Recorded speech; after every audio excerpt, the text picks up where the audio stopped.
Once upon a time, in a faraway land, there was a magnificent castle where a young prince lived. The prince was very handsome, but sadly, he was not kind. He was selfish and loved only himself. One cold winter night, a poor old beggar woman came to the castle asking for shelter from the storm. She had no money, so she offered the prince a single red rose as a gift. You dare approach my door looking like that? Get out of my sight! Suddenly, a bright light flashed. The old woman was actually a powerful enchantress in disguise. No, please, enchantress, have mercy. I didn't mean it, I swear.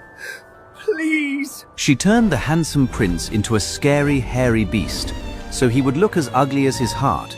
She left him the rose. If he could not learn to love, he would stay a beast forever. Many years later, in a sunny village nearby, lived a beautiful and kind girl named Belle. Belle was very special. While others cared about silly things, Belle only loved reading books. She's gone completely mad, I tell you. Head always stuck in a book.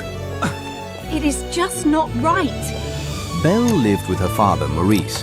He was an inventor who loved to make strange machines. One day, Maurice fixed his invention and was ready to take it to the fair to win a prize. Before he left, Belle asked her father to bring her back a rose, for she loved flowers very much. Maurice rode his horse into the forest, but soon it got dark and foggy. The poor old man could not see the road clearly, and he got lost in the woods. Suddenly, scary wolves appeared. They growled and wanted to chase him. Maurice was so scared, he made his horse run as fast as the wind to escape. Running from the wolves, he found a big dark castle and ran inside to be safe. Inside, it was quiet and spooky. Maurice called out, but nobody answered. He didn't know that the furniture in this castle was magical and could talk. They watched him silently. Cold and tired, Maurice sat by the fire to warm his hands. But then, the beast appeared. He was huge and angry because a stranger was in his home. The beast roared loudly, terrifying poor Maurice. The mean beast grabbed Maurice and locked him up in a cold, dark dungeon tower. Back home, Belle saw her father's horse return alone. She knew something bad had happened. What happened?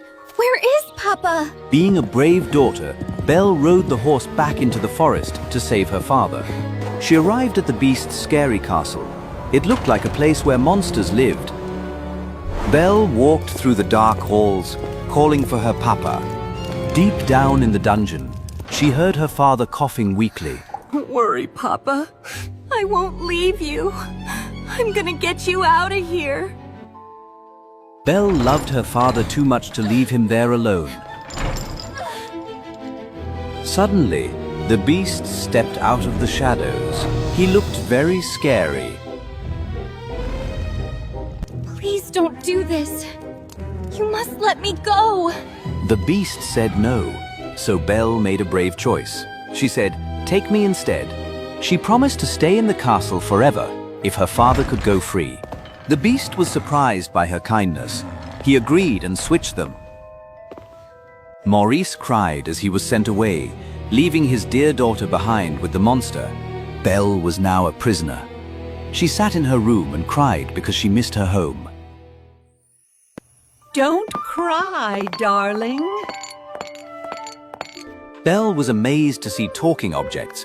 They were actually the prince's servants under the spell. Lumiere the candlestick welcomed her warmly, making her feel a little less lonely. As days went by, Belle explored the castle. It was beautiful, but sad.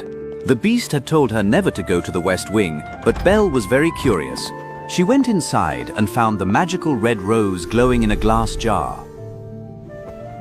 It was so beautiful that she reached out to touch it.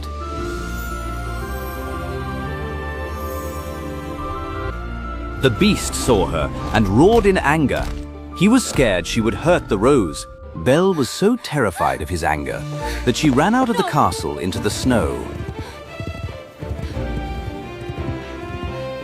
She rode her horse into the dark forest, but it was freezing cold and dangerous.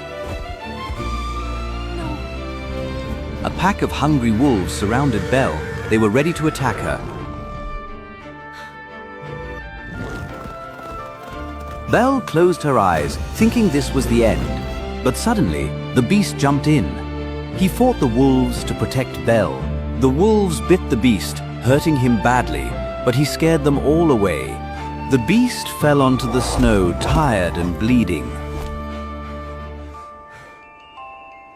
Belle could have run home to her father, but she saw that the beast had saved her life.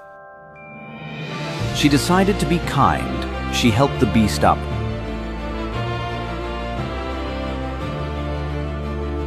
Together, they walked back to the castle. Belle began to see he wasn't just a monster.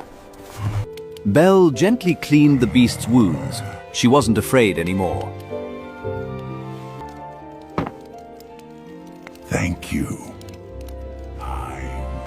After that, they became friends. They fed the birds in the garden together. The beast wanted to make Belle happy, so he showed her his huge library filled with books. Belle clapped her hands with joy. It was the best gift she had ever received. The earliest maps often depicted sea serpents in uncharted waters, symbolizing the dangers that lay beyond. They played in the snow like happy children. The beast learned how to laugh again. He tried hard to eat politely with a spoon to impress Belle.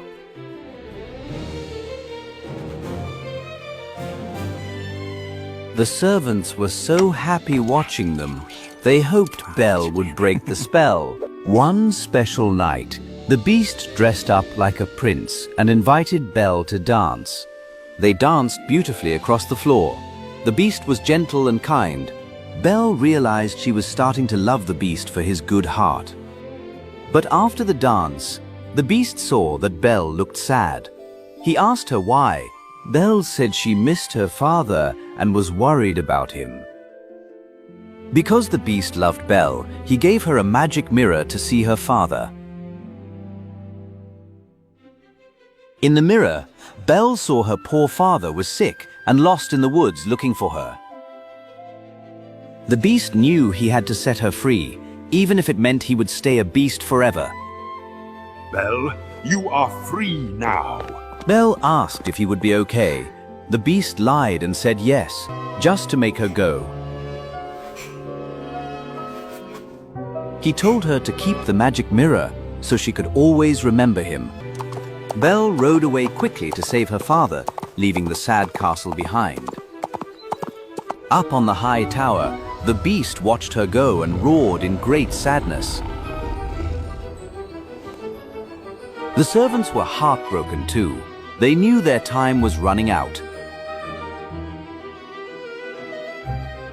Belle found her father lying in the snow and woke him up. She brought him home and gave him medicine until he was better. Maurice was so happy to have his daughter back, but Belle was quiet. Belle missed the beast. She realized she loved him. One night, she looked into the magic mirror to see how the beast was doing. Oh no! She saw the beast lying on the ground, dying of a broken heart. Belle knew she had to hurry. She jumped on her horse to go back to him. She rode through the storm, faster than ever before. "Hold on, beast," she cried. She arrived at the garden and found the beast lying still on the cold grass. Oh, please. Please don't leave me. I love you. The beast opened his eyes weakly. He was happy to see her one last time. Inside the room, the very last petal of the magic rose was about to fall. Time was up, he whispered softly. Then, the beast closed his eyes and stopped moving. He was gone. The last petal fell. The light of the rose went out completely. Belle hugged him and sobbed.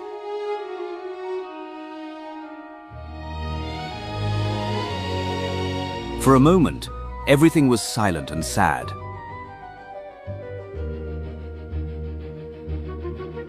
But then, a magical thing happened. Belle's tear of true love landed on the beast and started to glow. Golden light swirled around the beast, lifting him into the air. The light was so bright that Belle had to cover her eyes. The magic spell was breaking. The ugly fur and claws disappeared. The beast was turning back into a human.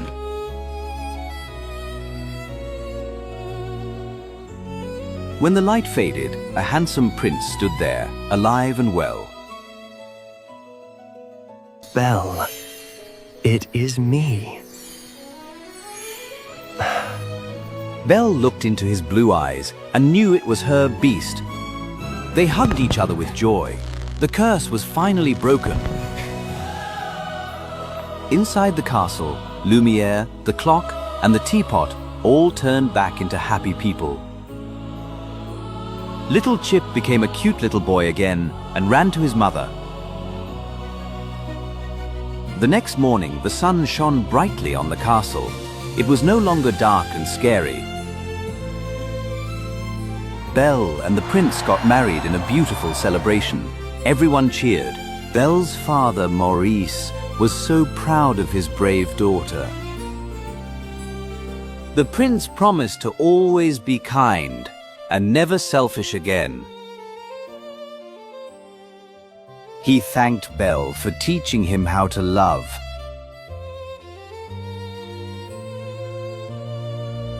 Belle smiled, knowing that true beauty comes from within. The garden was full of blooming red roses, brighter than ever. And so Beauty and her prince lived happily ever after. The end.